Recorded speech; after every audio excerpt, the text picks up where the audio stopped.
Eu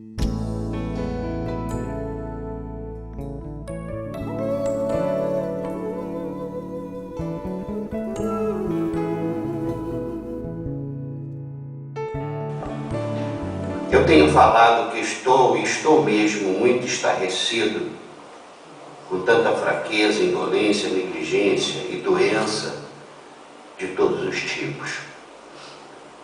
Doenças que reinam sobre os templos do Espírito Santo. Não somente reinam, mas impedem o ir e vir dos templos. Impedem de serem como Deus quer e espera que seus templos sejam. Por exemplo, a Helenice veio e tinha me falado, não vai dar para vir para a reunião. Eu falei, não é a reunião que tem que deixar para lá.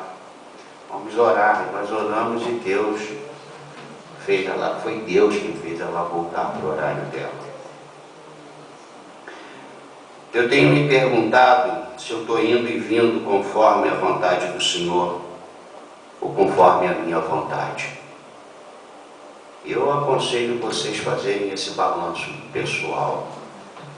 Pergunte para Deus, eu estou indo e vindo conforme o Senhor quer? Nós estamos sendo o que o Senhor quer que a gente seja? Nós estamos fazendo conforme o Senhor quer que a gente faça? Nós precisamos urgentemente voltar ao caminho da fé. Se a gente pega o Atos capítulo 2, a gente não vê ninguém deixando seu compromisso diário de comunhão, de oração, partir do pão por qualquer outra coisa. Quando o apóstolo Pedro foi preso, a primeira coisa que a igreja fez foi ir para a casa de uma irmã e começaram a orar pela libertação do apóstolo Pedro. E foi uma libertação milagrosa. Quando eu digo que a gente tem que voltar urgentemente ao caminho da fé, é porque numa situação dessa, da Helenice, o normal está sendo, deixa para lá. Eu não tenho mais nada que fazer. Eu não posso vir à reunião. Enquanto que a gente deveria resistir a isso e insistir no que Deus quer. Por isso eu estou falando que nós estamos precisando urgentemente voltar ao caminho da fé. Nós estamos estribados demais na prudência e na sensatez.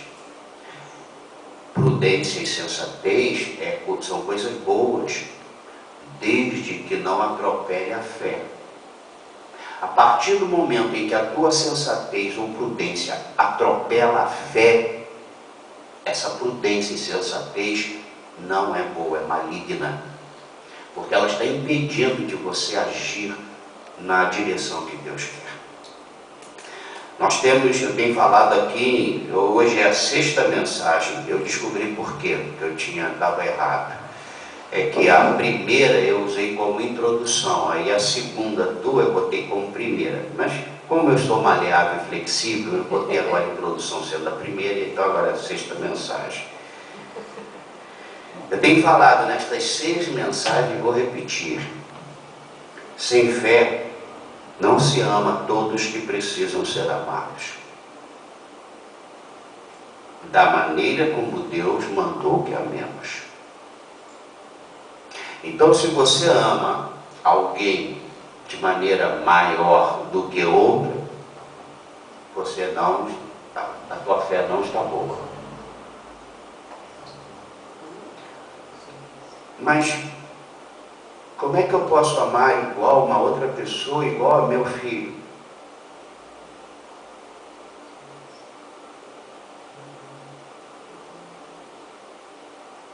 Nós precisamos nos conscientizar e vivermos como família de Deus. Se o Rondinelli é meu irmão em Cristo, por que eu vou amar menos o Rondinelli do que o meu irmão carnal que não é de Cristo? Me dê uma resposta verdadeira para isso. Entenderam o que eu falei? Como é que eu posso amar mais o meu irmão que não é de Cristo? mais do que o Rondinelli, que é o meu irmão em Cristo. Me explica isso. A Bíblia manda da gente servir a todos. Todos. Sem acepção de pessoas. Mas, primeiramente, a quem? Aos da família da fé. Nós não chegamos a esse nível. Veja como é que a igreja não está boa. Nós não vivemos assim. Nós amamos mais o nosso sangue. A gente devia amar mais aqueles que têm o sangue de Cristo.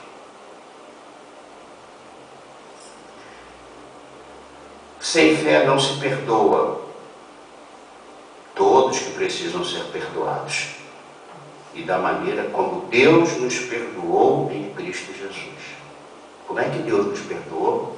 Ele abriu mão do Filho dele. Nós precisamos abrir mão de certas coisas para a gente perdoar como se deve perdoar.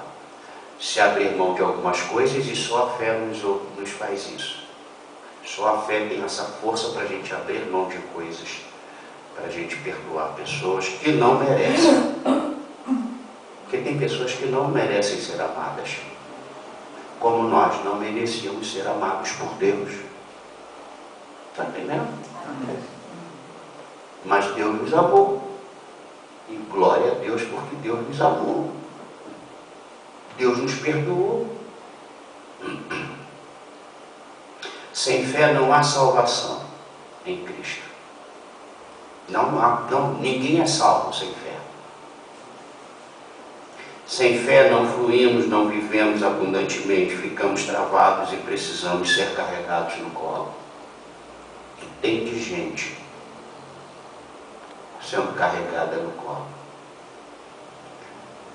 Sem fé não temos vontade, nem capacidade, nem tampouco disposição, nem disponibilidade de fazer as boas obras, as quais Deus de antemão preparou para que andássemos nelas. E aí eu estou usando Efésios 2:10. Vamos para a mensagem de hoje. Eu quero compartilhar com vocês 4 ensinamentos dos efeitos da fé.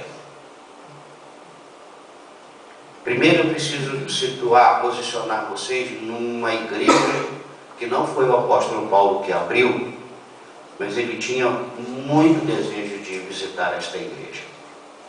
Você precisa entender o cenário geográfico e histórico desta igreja. Eu estou falando da igreja em Roma. Estava sendo muito perseguida. Estava havendo muita injustiça, muita perseguição, muita crueldade com os seguidores de Jesus. Aí você vai entender por que Paulo fala o que fala, escreve o que escreveu.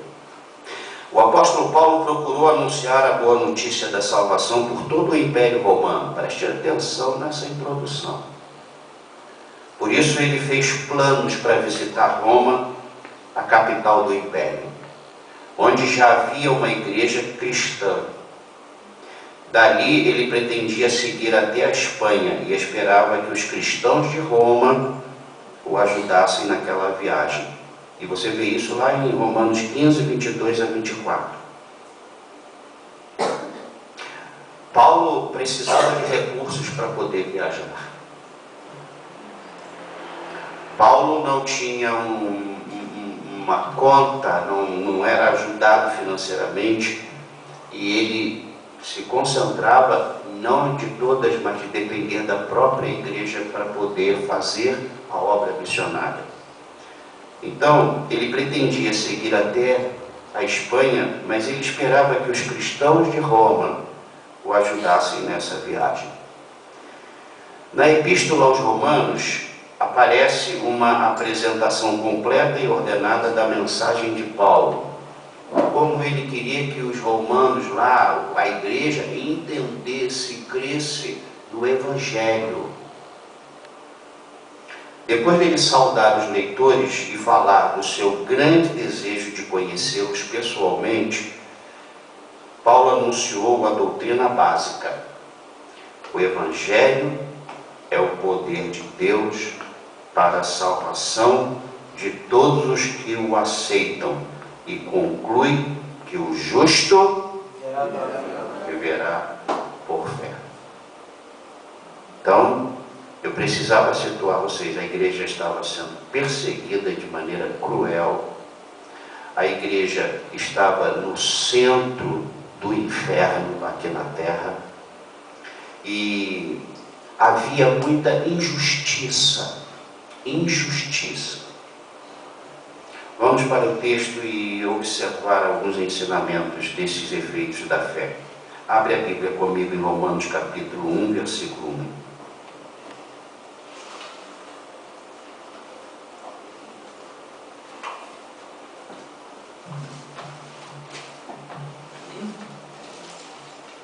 Vamos levantar para a gente nunca abandonar os bons costumes e tomar cuidado com as conversações que corrompem os bons costumes. Romanos capítulo 1, versículo 1. Ajuda aí a dona Zilda aí para ela encontrar, por favor. Romanos 1, a diaconisa aí, por favor, ajudem a diaconisa. Romanos 1, versículo 1.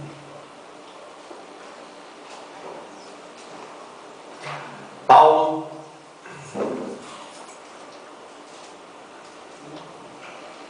Romanos 1, 1. Paulo, servo de Jesus Cristo, chamado para ser apóstolo, separado para o Evangelho de Deus, o qual, está falando do Evangelho de Deus, o qual foi por Deus outrora prometido por intermédio dos seus profetas nas Sagradas Escrituras, com respeito a seu Filho, o qual, segundo a carne, veio e foi designado Filho de Deus com poder, segundo o Espírito de santidade, pela ressurreição dos mortos, a saber, Jesus Cristo nosso Senhor, por intermédio de quem viemos a e apostolado, por amor do seu, para a obediência por fé, entre todos os gentios, de cujo número sois também vós, chamados para serdes de Jesus Cristo. Que Deus nos abençoe. Vamos sentar. Primeiro Paulo se apresenta, Paulo faz uma introdução nesta carta. Quem está escrevendo, quem ele é, e ele é por causa de quem e para fazer o quê? É o que diz o versículo 1. Ele fala do Evangelho de Deus, de Jesus Cristo, nosso Salvador, que morreu e ressuscitou dos mortos, e por intermédio de quem nós viemos a receber graça, favor e merecido. E receber apostolado por amor do seu nome, para a obediência por fé, entre todos os gentios. Primeiro ensinamento que eu vejo aqui nessa relação de Paulo com os romanos, com a igreja dos romanos, é que tem que haver fé para haver a obediência saudável. Sem fé, você até faz o que está sendo mandado, mas não é uma obediência que agrada a Deus. Eu achei tão interessante esse termo aqui, obediência por fé.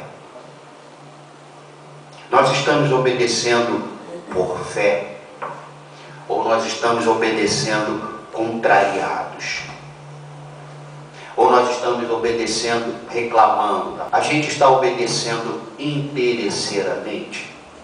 Nós estamos obedecendo porque nós vamos receber recompensas. Como nós estamos obedecendo? A fé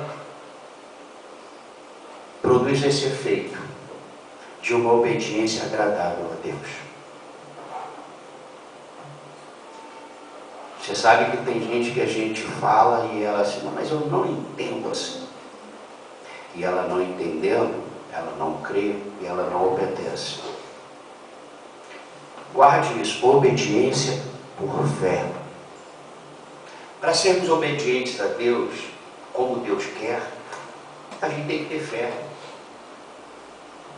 Senão nós vamos ser vaquinhas de presépio. Faz porque estão mandando, mas não fazem porque creem. E isso é abominável, fazer sem crer. Nós podemos fazer várias, inúmeras, diversas coisas sem fé. Muita gente faz muita coisa sem fé.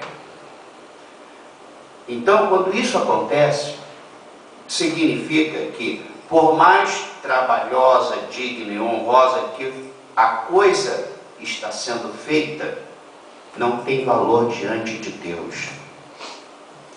Quando você está obedecendo sem fé, você não está agradando a Deus. E Deus, sabe, está me faltando palavra. Espero que vocês estejam entendendo. Amém.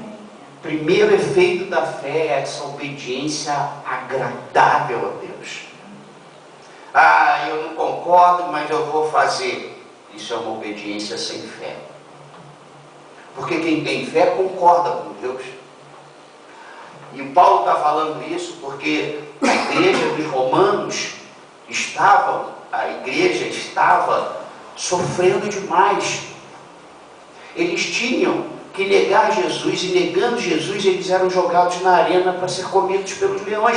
Ou eles obedeciam isso por fé, ou então eles iam sofrer muitas mordidas dos leões, eles iam padecer ali, e eles iam morrer, porque eles obedeceram sem fé, mas eles não iriam desfrutar das bênçãos do Senhor. Está entendendo isso que eu estou falando? Como a gente tem obedecido a Deus? Que droga, tem que ir à igreja. Isso não é uma obediência por fé.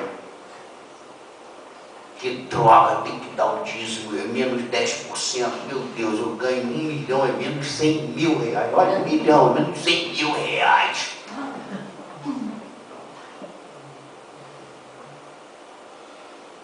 Tem que haver fé para se obedecer a Deus como Deus quer.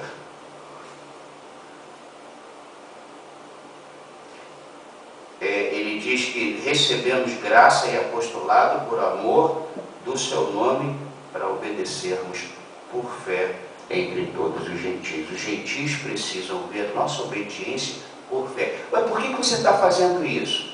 Porque eu creio que isso é o melhor para a minha vida. Por que você não tem outras mulheres? Porque isso, ter outra mulher, é a pior coisa para a minha vida. Eu creio nisso, eu creio assim. Eu obedeço a Deus por fé. Está entendendo o exemplo que eu estou dando? Vamos para o versículo 7. A todos os amados de Deus que estáis em... Vocês estão aí, não, gente? A todos os amados de Deus que estáis em Roma, chamados para serdes graça a vós outros e paz da parte de Deus, nosso Pai, e do Senhor Jesus Cristo. Primeiramente, dou graças a meu Deus, mediante Jesus Cristo, no tocante a todos vós, porque em todo o mundo é proclamada a vossa fé. Porque Deus, a quem sirvo em meu espírito, no evangelho de seu Filho, é minha testemunha de como incessantemente faço menção de vós em todas as minhas orações, suplicando que, em algum tempo, pela vontade de Deus, se me ofereça boa ocasião de visitar. O segundo ensinamento porque, deixa eu descrever esse texto que a gente leu. Ele disse que está dando graças a Deus no tocante a todos da igreja de Roma, porque em todo o mundo era proclamada a fé daquela igreja. Olha o efeito da fé. Em todo o mundo se fala, é proclamado a fé que aquelas pessoas, no meio do fogo cruzado, estavam vivendo e obedecendo a Deus por fé. Aí eu coloquei aqui, o que é proclamado sobre mim? O que tem sido proclamado sobre você? O que tem sido proclamado sobre nós, aqui no Anil?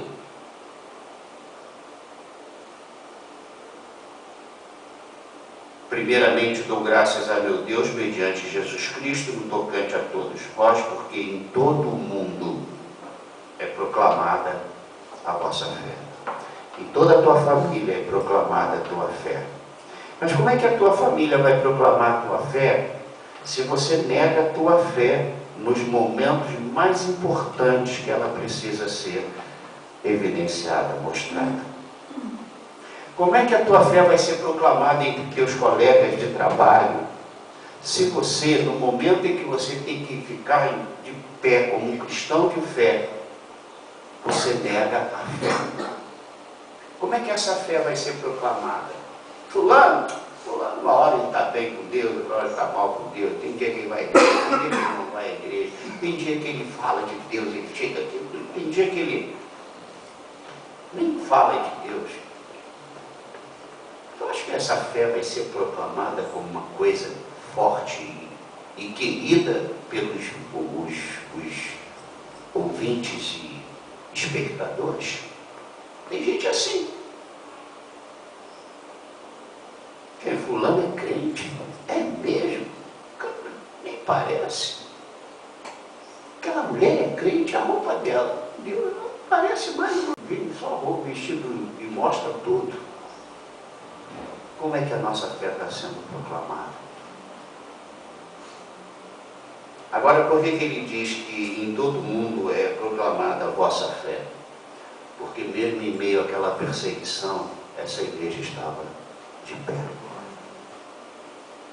Em meio àquela perseguição, não deixaram de honrar o nome do Senhor.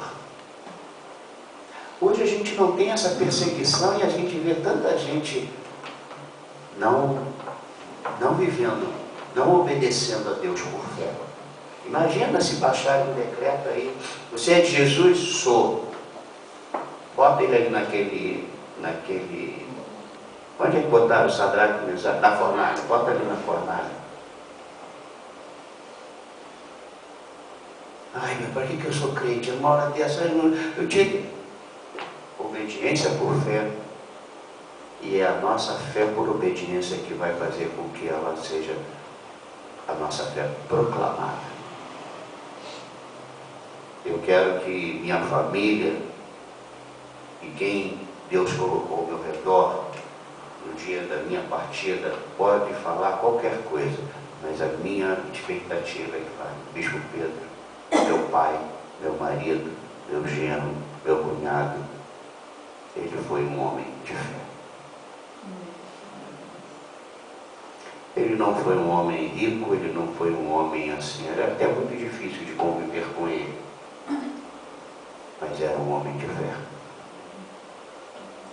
E que as pessoas possam falar: ao Bispo Pedro, meu Deus, um homem de fé. Não um homem bonito, um homem que fala bem, não um homem rico, não um homem com qualidades que enchem os olhos da natureza humana. A única qualidade que eu gostaria e tenho vivido para que seja proclamada é a minha fé no meu Senhor e Salvador Jesus Cristo. Versículo 11.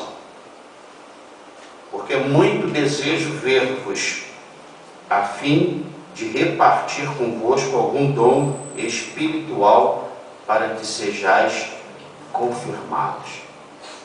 Você vê que no capítulo 12 ele fala dos dons e da fé.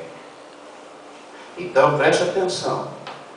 Porque muito desejo ver-vos, a fim de repartir convosco algum dom espiritual, para que sejais confirmados. Isto é, para que em vossa companhia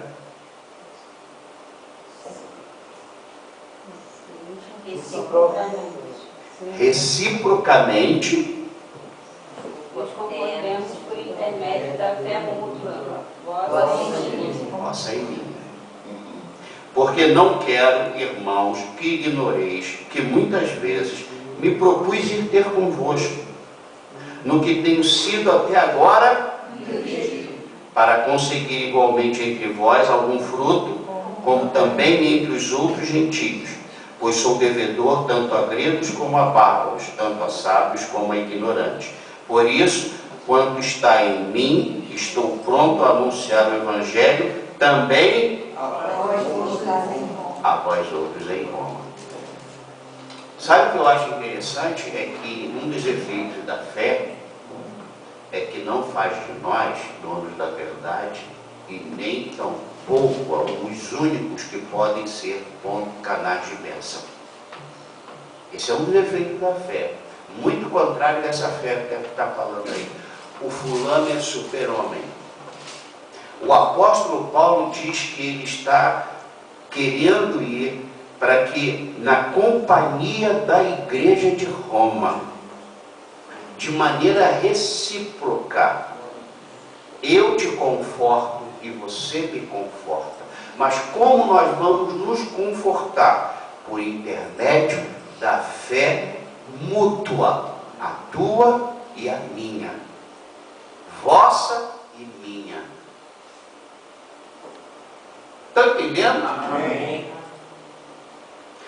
Conforto que conforta, consolo que consola, somente através da fé mútua. Então, eu quero dizer que este ensinamento significa que quem não tem fé genuína não tem condições de confortar os que têm fé. Não seja bobo, não seja lesado, como diz o nordestino, de ser confortado por pessoas que acreditam no poder da Maria, que acreditam no preto velho, que acreditam no poder do pensamento positivo, que acreditam em qualquer coisa que não seja no Senhor Jesus Cristo. Você não vai ser confortado por pessoas que não tenham a fé. E você não vai conseguir confortar pessoas que não tenham fé.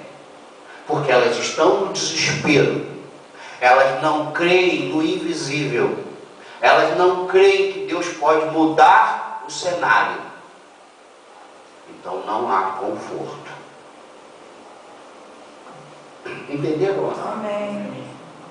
Eu achei bonita essa frase. Nos confortemos por intermédio da fé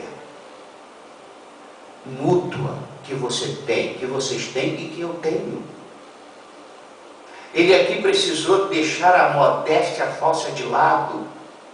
Não, quem sou eu? Não, ele está dizendo, a fé que vocês têm, com a minha fé, nós vamos nos confortar neste momento de perseguição. E a igreja não vai deixar de ser conhecida como uma igreja de fé, que vive por fé. Entenderam? Então, é a fé que nos faz obedecer, é a fé que nos faz ser conhecidos, e é a fé que nos faz e nos dá força para confortarmos mutuamente. Os homens de Deus, infelizmente, nesta geração, estão sendo reconhecidos como super-homens, que não são. Os homens de Deus também precisam de conforto.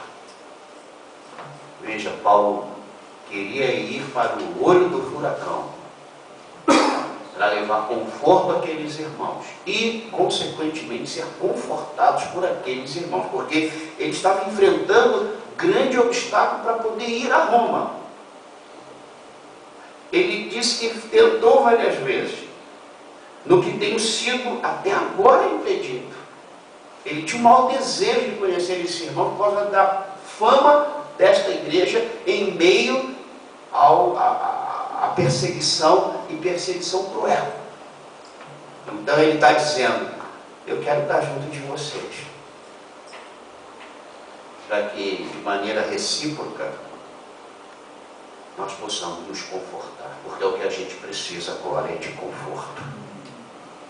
E que isso sirva para nós aqui. Eu preciso ser confortado por vocês e quero confortá-los no poder da minha fé. Versículo 16. Leia o 16 e o 17 em voz alta, por favor, já. Pois não perdoe o Evangelho, que é o poder de Deus para a salvação de todo aquele que crê, primeiro do judeu e também do grego, visto que a justiça de Deus se revela pelo Evangelho, de fé em fé, como está escrito, o justo viverá pela fé. Nós não podemos esquecer que ele está escrevendo, ele escreveu para uma igreja em Roma, perseguida, em que os crentes estavam sendo jogados na arena. Aquele filme Gladiador, numa das lutas dele na arena, em que de uma maneira cruel o imperador mandou, o alvo era ele morrer.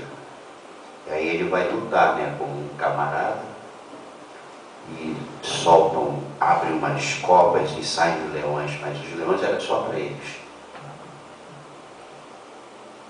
É muito cruel isso, a injustiça, né? Quem negava Jesus não passava por isso. Olha a injustiça. Quem não era crente só ficava vendo, era espectador. Quem era crente era o protagonista do sofrimento. Então ele está dizendo para esta igreja: não me envergonhe do Evangelho. Não tenham vergonha daquilo que está sendo responsável do sofrimento de vocês. Entenderam isso? Amém. Não tenha vergonha das privações que vocês passam por causa do que o Evangelho manda fazer, e obedeçam por fé. Não me envergonho do Evangelho, porque é o poder de Deus para a salvação de todo aquele que crê, primeiro do judeu e também do grego. Ou seja, se é salvação, por que eu estou sofrendo? Porque existe injustiça neste mundo. Por isso ele diz: visto que a justiça de Deus se revela no Evangelho de fé em fé. Como está escrito, o justo, quem foi justificado pela justiça de Deus, vive por fé.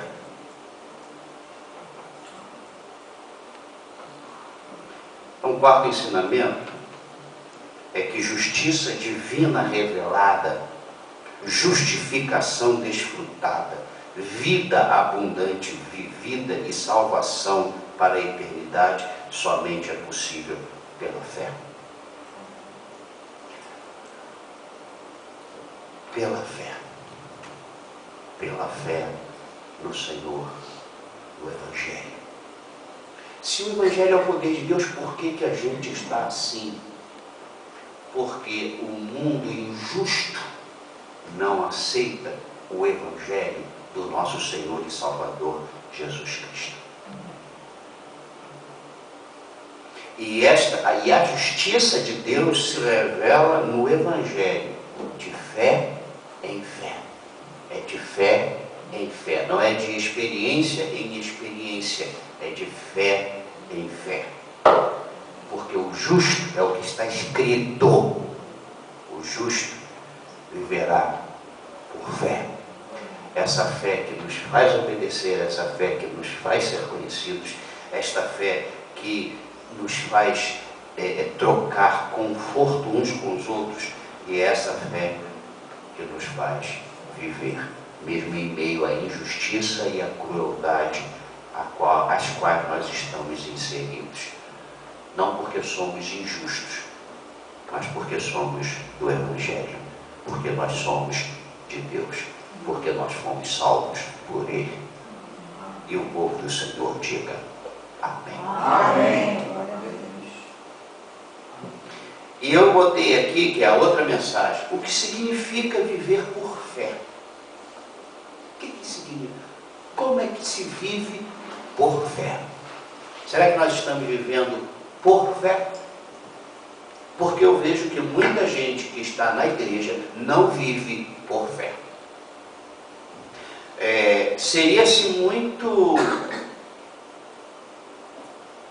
estaria ainda oculto a vida, o Evangelho, se nós não tivéssemos a resposta de como que o justo vive por fé. É o que a gente vai ver hoje à noite, pela fé. Conforme diz o profeta, é hoje à noite que nós vamos nos encontrar aqui. E se Deus permitir, nós vamos aprender o que significa